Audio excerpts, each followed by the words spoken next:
តែយកថ្មីប៉ុណ្ណេះទៅមួយរួចទៀតជាយាមបាទឆាបបានពីឡើងស្រូមកកន្លែងនេះស្អាតមែនទែនបោះដាច់បាត់ហើយមួយទល់មួយជាមួយនឹងខ្សែការពារទៅទៀតហើយឱកាសកន្លែងនេះអូយជេមចំកន្លែងនេះមួយទល់3បាត់ជាប់ក្រោះមកកន្លែងនេះមួយចូលគឺកន្លែងនេះបាទណេះទាញតាមពិតផុតហើយមួយទល់មួយបាទប៉ះជើងខ្សែការពាររបស់ហ្វីលីពីនបន្តិចហើយមកគៀប3ភ្លេចបាត់កន្លែងនោះណែងាយតែម្ដងបានដាវជាអ្នកទប់បញ្ចូលទី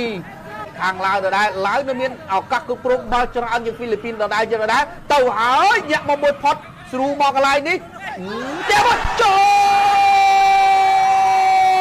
លមួយទៀតទៅអត់ទេបាទទស្សនាសាច់ខ្ញុំម្ដងទៀតមើលនេះអូនគោល